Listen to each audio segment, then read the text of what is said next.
Jadi kalau secara manajerial ya sebagai owner direksi, untuk di project itu biasanya kita sebagai ketua tim, tapi gantian, ada beberapa orang punya kualifikasi ketua di sini.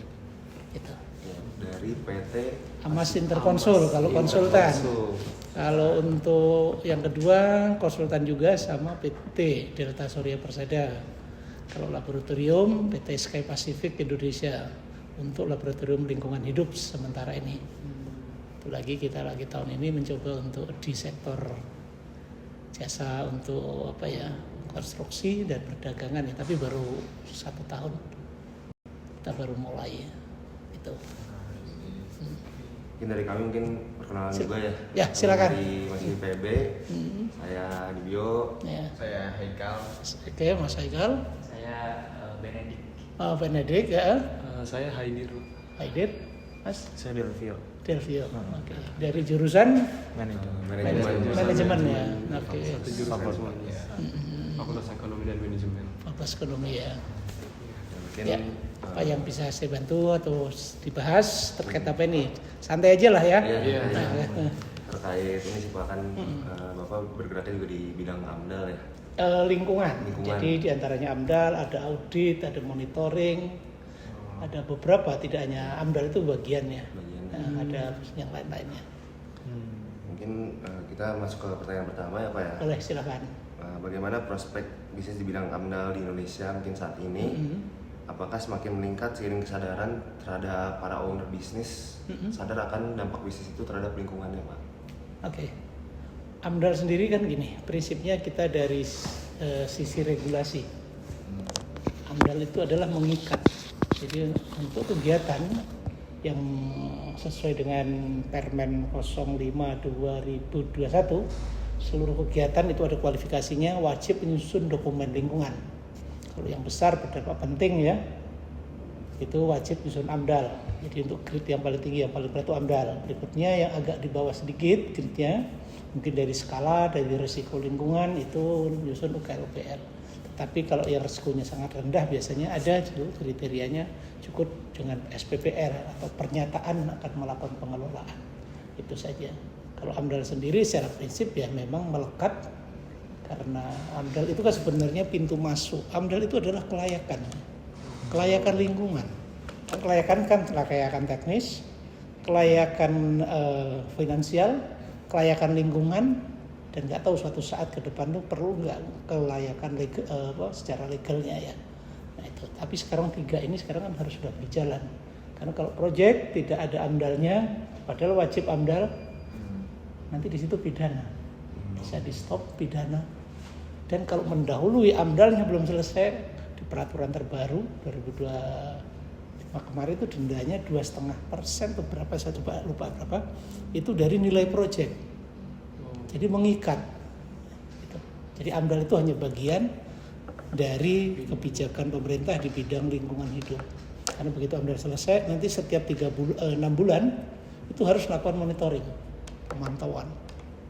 Harus sampling udara, kalau memang berdasarkan kajian AMDAL udaranya menimbulkan pencemaran atau apa seperti industri-industri itu kan seperti itu. Iya. Nah, itu kalau ada yang air, ada juga sosial, kalau ada yang flora fauna misalkan di daerah-daerah sensitif itu sesuai dengan dokumen apa yang harus dilakukan.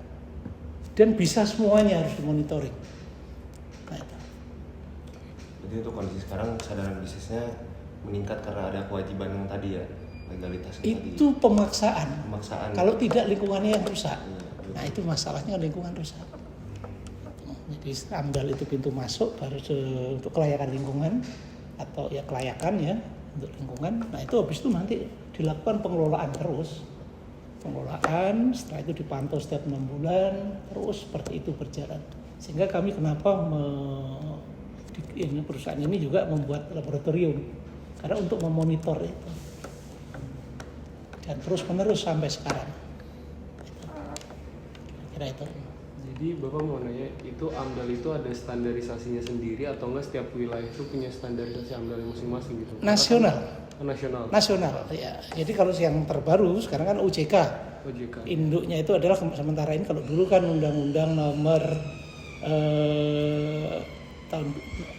Undang-Undang tentang apa? Tahun 2009 ya itu. Terus nanti PP-nya PP 27, Undang-Undang 32 tahun 2009. Tapi sebelumnya tahun 86 sudah ada. Tapi yang terakhir adalah UUCK induknya. Tapi turunannya kan ke PP.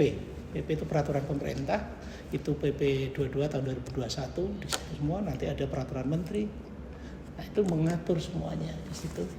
Termasuk nanti ada peraturan turunannya seperti PP 05 tentang Pertek, SLU dan lain-lain. Tentang audit sendiri, ada proyek-proyek khusus yang bersiko, misalkan kilang minyak ya, jadi Pertamina, Migas lah itu ya, kilang. Itu setiap berkala harus diaudit. Jadi selain dilakukan penyusunan AMDAL, dimonitoring, kalau tidak ada perubahan, ya terus seperti itu. Tapi rata-rata kan ada perusahaan yang ingin mengembangkan atau mengganti teknologi, nah di situ ada namanya adendum. Adendum AMDAL itu melakukan kajian kembali. Nah seperti itu. Seperti tadi pagi kan teman-teman mau menaikkan kapasitas. Saya menyampaikan bahwa ini peraturannya ini. Kalau di PP 22 itu pasal 89 salah. Nah nanti ini harus dilakukan. Ini dokumennya harus disusun. Seperti itu. Kalau AMDAL sih ya selama ada orang yang akan membangun ya wajib AMDAL. Wajib AMDAL ya. Ya kan sekarang jalan tol kan nambah lagi. Bogor Serpong baru berapa bulan lalu kami yang nyusun.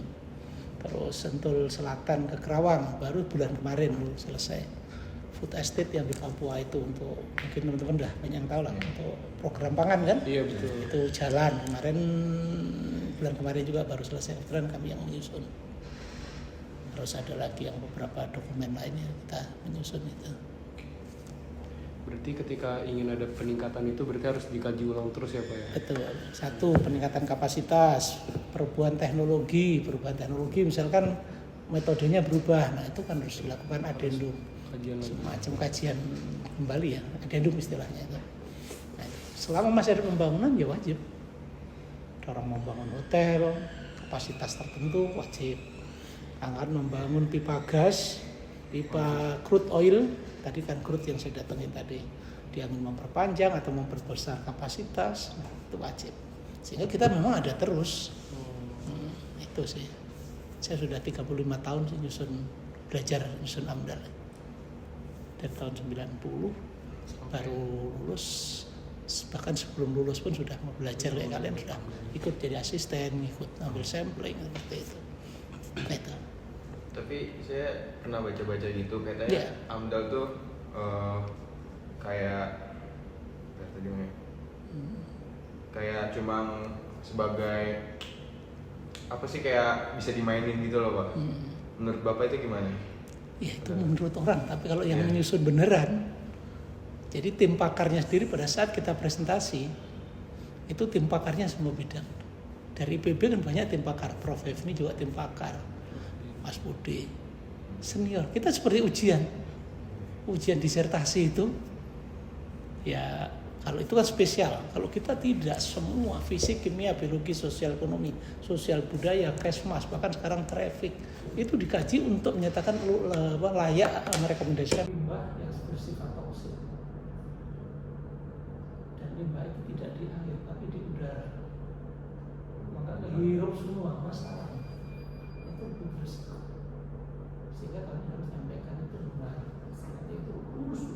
Kalau ada salah ya tadi ketidakpastian, angka ketidakpastian itu lurus dalam ilmiah seperti itu.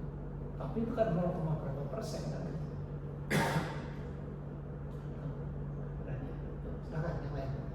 Dan jelas yang itu ada yang seperti itu nggak tahu urusan mereka. Misalnya ya terkait ini, apa Anda itu dibilang tadi kan sebagai kayak gerbang ya? Itu masuk ya. Iya, masuk investasi untuk membangunnya. Layak ekonomi, layak teknis, hubungannya bagaimana? Kalau menurut Bapak sendiri itu apakah AMDAL ini bisa dijadikan kayak kelayakan pasti gitu? Kan ada kadang kayak perusahaan yang udah lolos gitu AMDAL-nya, tapi ternyata tetap aja gitu berdampak ke lingkungannya itu buruk gitu. Terkait dengan kelayakan, tadi itu layak itu sebenarnya ada catatannya, kapasitasnya berapa, harus mengelola dampaknya, ada semua di situ. Ada ketentuan yang harus limbahnya harus diolah, ya, cair udara nanti pembakaran harus seperti apa, itu harus dilakukan. Nah kebanyakan ya ini yang harus ditaati benar. Ini belum bergerak ke sana, kebanyakan itu ya masih lewat. Kalau kami memang ambil itu, kalau orang ngejur kok kerjakan berapa paket saja sedikit, tetapi setelah itu kami melakukan monitoring, nanti dibayar juga enak kok juga ya, setiap bulan dapat paket kerjaan baru.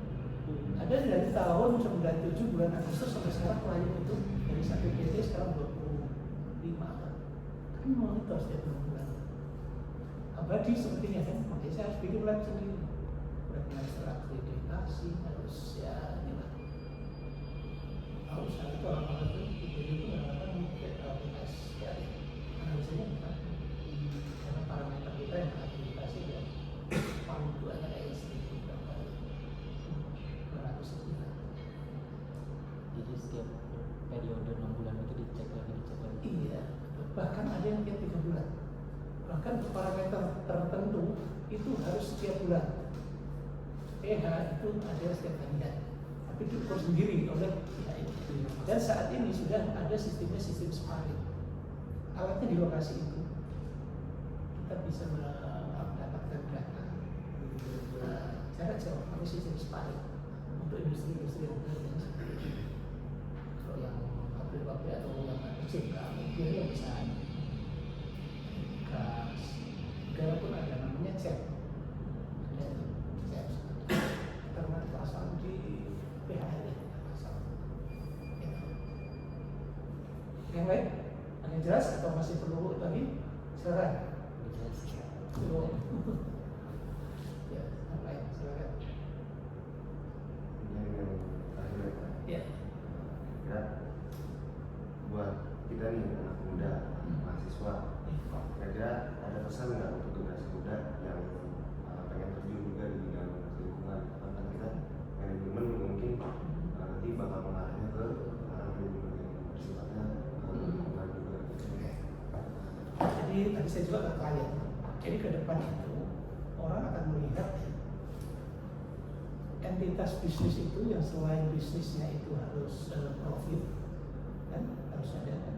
Dia juga harus memperhitungkan resiko lingkungan.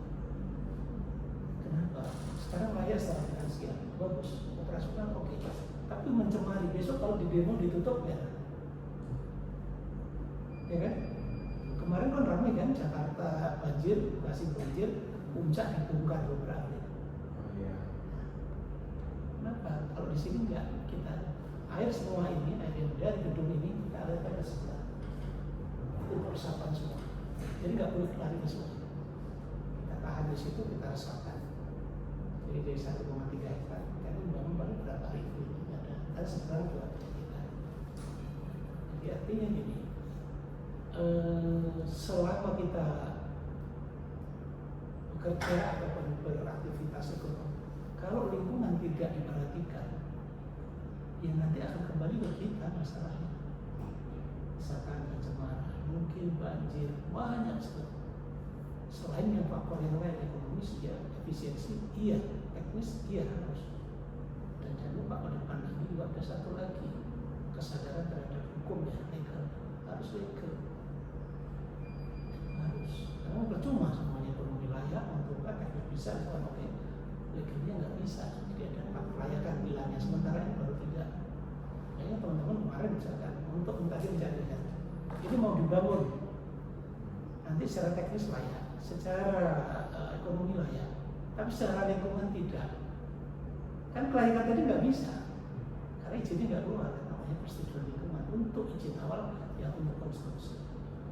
Yang terakhirnya teman-teman biasanya ajak saya, yuk kita kaji sekalian mana amdalnya, istilahnya baru arahan ya, kita arahkan kemana, kan jangan terlalu kita geser, rasanya kita geser, daripada nanti sudah jadi, efeknya jadi, oke semuanya, nggak bisa di sana, kan harus geser lagi, berubah lagi efek. Itu dari awal biasanya teman-teman ngajak, nanti tinggal penyusunan amdal mengikuti kaidah di kementeriannya, tapi dari awal sudah pada saat pemilihan alternatif baik itu teknologi, tempat dan lain sudah kita pertimbangkan. Itu biasanya kalau yang lessennya udah tahu lah ini merusak apa, ini apa, dan 10 kriteria itu tahu kita udah apa, tinggal buat modelingnya aja. Nah, modal harus ramah lingkungan karena kalian akan menikmati lingkungan rusak. Iya kan? Iya, itu yang harus dilakukan. Kalian sadar ya, Bogor tahun 90 itu dingin, sekarang yang dingin kan di ruangan. Dibanding di sana, di sini jauh lebih enak. Karena kalau sore itu di ruang dingin, sejuk gitu ya. Panas kan? Makanya saya bergeraknya pindah ke sini kantor. Dulu kantor kan di sini ya Sendraya. Beneran. Itu bisa masih, tapi nggak kita pakai. Sekarang pindah ke sini semua. Di sini kan sejuk. Sebelahnya nanti kan propertinya, developer Smart Econ semua belakang. Sebenarnya pun di sini yang overpass berarti dia aja. Jadi saya ngambil di sini. Lebih di pinggir, tetapi lebih nyaman nanti ke depan memang belakang-belakang ini. Dan saya ramah lingkungan ini saya buat gimana? Ini kan di pojok-pojok itu di bawah parkiran ya, terlupa itu untuk sumur-sumur resapan. Jadi air itu nggak kita buang, saya panen air kalau sudah hujan deras apapun ya udah situ nanti 1 jam maksimal 2 jam airnya udah habis, resap semua. Nah orang kan nggak masuk ke sungai semua ya, bawah yang babak belur. Nah, itu kan boleh saya orang lingkungan, mau saya ngasih contoh. Kira-kira itu sih. Jadi kalian harus. Kalau saya sih secara pribadi, saya nggak mau meninggalkan warisan atau legacy bahwa saya perusak lingkungan. Itu. Kok bangun ini ya? Kalau nggak bangun nggak mungkin. Tetapi kan saya mengelola. Itu ada bibit ini, lain semua itu bibit-bibit ada semua sana. Kelapa, macam-macam. Pinggir itu udah kita tanamin pelan-pelan. Kan ini masih belum selesai. Di belakang itu jeruk, macam-macam tanamannya. Saya ingin tetap di atas ini ada tanaman juga. Jadi saya ingin buat green building. Limbah itu kita buang, kita olah, kita pakai untuk nyiram tanaman. Jadi jangan dibuang, apapun yang ada kita pakai. Yang belum ada di lingkungan kita. Susah karena apa? Begitu dipilah nanti sama tukang kebersihannya digabung lagi, kan gitu kan? Itu yang jadi masalah. Problem. Karena apa? Keterbatasan. Di Indonesia itu orang tukang kebersihan, tukang itu kan secara salary paling rendah ya. Kalau di luar kan tidak tinggi, di Amerika tinggi. Itu di kita masih belum bisa. Karena dulu kan saya jadi RT RW itu aduh susah. Saya tahu lah ngelola. Sekarang kan babak belur lagi. Dulu saya hijaukan di pinggir jalan itu di komplek ya. Kasih tanaman penghijauan kan dulu. Jadi orang tuh kalau siang lewat jalan tuh enggak panas terus. Bisa di trotoar dia. Ditebangi juga. Saya beli bibit itu berapa puluh juta ya, banyak. Jadi jadi kebun semua. Kiri kanan ada pohon mangga, duren, lengkeng itu berapa ratus, itu 200-an lebih. Terus jeruk itu berapa banyak. Jadi saya pengen jadi kebun. Di kantor saya itu pengen jadi seperti kebun gitu loh. Tapi yang dimaksud ramah lingkungan itu tidak hanya kebun saja. Terutama pengelolaan limbah. Nanti sisa makanan kan atas ini saya pakai untuk ballroom tapi untuk makan anak-anak. Nanti sisa makanan saya pengen di luasan itu di bawah pohon ya, pengen saya biar ayam. Sisa makanan kita itu untuk makan ayam. Ayamnya nanti di kita lagi balik muter. Jadi siklusnya gitu. Kita pengen gitu. Terkait manajemen memang kuncinya di manajemen. Lebih dari itu adalah konsisten istiqomah terhadap manajemen. Apa yang kalian ini? Itu sebenarnya. Bisa nggak konsisten? Nah itu kan. Berikutnya sebenarnya kalau manajemen khusus di bidang ekonomi sebenarnya. Di sini kita menerapkan ekonomi agak berbeda. 50% keuntungan untuk karyawan. Di sini. Kenapa? Karena mereka yang bekerja. Akan semangat siang malam. Kita tuh total orang 160 orang. Ada yang di Pekanbaru, ada yang di Semarang, kita punya perwakilan di sana. Jadi mereka tuh kerja siang malam ya, mereka semangat semua. Kalau pas turun ya turun, orang yang hitung uangnya mereka. Itu kita lakukan seperti itu. Jadi manajemen itu sebenarnya kalau saya seni mengelola. Ya mengelola, seni mengelola. Nah sekarang kalau yang diminit apa sekarang? Sumber daya manusia yang nyekolahin mereka kan bapak sama ibunya, ya sudah. Anggap mereka sebagai partner. Manajemen apalagi pemerintahan ngasih contoh konsisten. Bisa, sebenarnya bisa, Indonesia itu bisa. Kayak gini tadi saya contoh. Tadi udah keliling kebun udah mangkasi cabang yang nggak perlu. Seperti itu. Saya mau nanya sih Pak. Ya, silakan. Kan AMDAL kan udah dari lama ya Pak penerapannya? Penerapannya tahun 86. Ya. Iya. Nah. Dulu namanya PIL. Dulu kan ada kalau sudah jalan namanya kalau yang besar itu SEBA atau SEL. Kalau yang belum berjalan rencana itu AMDAL baru. Kalau yang kecil dulu PIL, kalau yang sudah berjalan PEL. Sekarang harus di awal. Nah pertanyaan saya sih agak ini. Pertanyaan saya tuh kayak kenapa Indonesia tuh masih polusi, masih banyak inilah gitu. Padahal udah ada AMDAL, peraturan AMDAL kan udah bagus banget padahal gitu. Iya. Menurut Bapak gimana itu? Kalau polusi itu gini, apakah dengan AMDAL nggak boleh ada polusi? Tetap harus ada.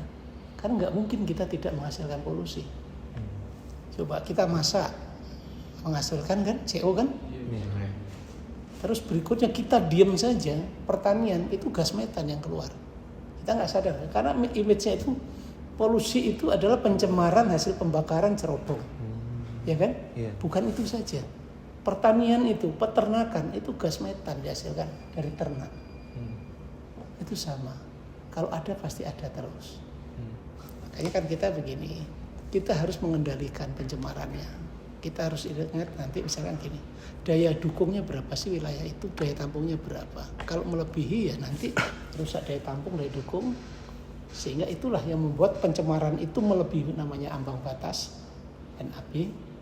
Kalau air baku mutu BMR, nah itu yang membuat terlampaunya daya dukung, daya tampung sehingga rusak lingkungan di situ. Jadi recovery-nya lingkungan nggak bisa. Tetap harus ada. Bukannya harus, memang sunatullah memang ada. Kita diam aja lah. Atau kita semua aspek itu menghasilkan. Kita mandi menghasilkan air lindi. Ya kan? Diam saja. Ya menghasilkan CO. Kita mintanya oksigen. Nah kita harus makanya mengimbanginya gitu. Kita harus menanam sehingga untuk recycle-nya oksigen dan CO itu terjadi. Tanaman itu butuh CO. Kita menghasilkan peternakan, pertanian semua menghasilkan metan. Metan itu 22 kali lebih berbahaya daripada CO. Pencemarannya lebih gede. 20, sekian, ada yang bilang 27, tapi saya ambil yang paling rendah lah, 22 kali lebih berbahaya daripada pembakaran CO. Padahal orang nggak tahu metan itu apa kan? Tinggi. Kalau rilis ke udara, makanya kalau bisa di proses pembusukan, proses dekomposisi ditampung, dibakar, metannya dibakar karena tidak lebih kecil risikonya dibanding kalau dirilis lepas begitu aja. Itu. Kalau nggak menghasilkan pencemaran nggak mungkin. Kesini tadi naik motor, kan? Untuk menghasilkan baju yang kita pakai kan perlu energi yang dibakar juga. LCA nanti life cycle assessment berapa mulai dari menghasilkan kita mau dari lahir sampai ke kuburan atau gate to gate dari segmen ini ke sini semua menghasilkan. Coba cari yang nggak menghasilkan apa? Nggak ada rasanya ya. Hidup kita cuman kita harus mengendalikan. Misalkan teknologi bisa nanti ke depan kita pakai panel surya jadi renewable ya. Pakai angin. Ini atasnya udah saya siapkan suatu saat pakai panel surya boleh. Dia sistem hybrid dengan meterannya PLN. Jadi kalau siang saya memproduksi, kalau malam untuk lampu bisa ambil. Kan ada itu ekspor impor PLN. Tapi sementara ini PLN over oversupply. Jadi PLN itu kalau punya kontrak daya listrik, itu misalkan kan kemarin ada program 35.000 megawatt itu kan, industri kan nggak jalan. Nah ini nganggur ini. Kalau kita tambah dengan PLN teriak-teriak nanti. Ini aja nggak habis dan harus wajib dibeli. Kalau sudah kontrak wajib dibeli. PLTU itu wajib dibeli. Dulu kasus PT Karaba itu udah kontrak nggak dibeli, penalti kita karena di arbitrase internasional berapa triliun sebelum 98, kalian masih belum lahir ya. Nah itu Karaba Dikdaya salah ya, PT Karaba. Nah ke depan seperti itu. Ini kan jarang saya hidupin lampu sistem kaca. Cuman kalau AC mau nggak mau itu pun biasanya saya hanya ini 2 rame baru. Karena mau tidak mau ya, karena kita harus untuk kenyamanan dan juga kita pun sudah ngurangi. Nah, ada hanya 1 yang saya hidupkan ruangan sebesar ini. Padahal ini 9 kali 15 meter itu udah rumah 1 kan? Iya. Ya kan, bangunan ini kan ruangan saya kan 9 kali 15. Tapi 1 AC jadi saya biasanya. Karena ini pakai kacanya riben, jadi bisa mengurangi panasnya. Kita mudah-mudahan mencobanya ke sana. Kalau kaca yang biasa yang di sana kan pagi belum terlalu panasnya itu belum terlalu lah. Tapi kalau sudah siang, nah ini udah kaca riben. Itu saya udah mikirkan ke sana. Nah, itu. Kalau pagi itu biar kena matahari sehatnya juga. Matahari ya 1 itu, kedua juga memang ya 1 diantaranya itulah. Dan saya juga mengkompensasi yang tanaman juga banyak tanaman. Gitu. Yang lain silakan. Mumpung kesini jauh-jauh kok tanya cuma sebentar. Sebenarnya mungkin kalau dari teman-teman sekalian masih ada lah ya. Silakan. Buat video ini mungkin Cukup ya, mungkin cukup. Kalau ada yang di-cut itu. Kalau ada yang tanya lagi silakan mumpung ini. Ya silakan kalau di-cut dulu. Terima kasih atas kedatangannya mau berkunjung ke sini. Di sini juga baru merintis, istilahnya baru pindah belum selesai. Nah, setelah ini masih banyak tugas yang harus saya selesaikan. Seberang juga belum saya ini. Jadi teman-teman kalau kerja di sini bisa nanti di gazebo, di joglo. Itu masjid juga kita siapin. Sudah terintegrasi. Ya, itu kira-kira kalau mau ditutup dulu. Habis itu mau tanya-tanya yang di luar ini monggo silahkan kalau sudah berikan. Terima kasih. Terima kasih juga Pak. Terima kasih juga Pak. Iya, sama-sama. Sudah meluangkan waktu. Ya, terima kasih ya kehadirannya. Silakan diminum Mas. Nah, kalau ada snacknya di sana yuk, sana kalau mau santai di sana.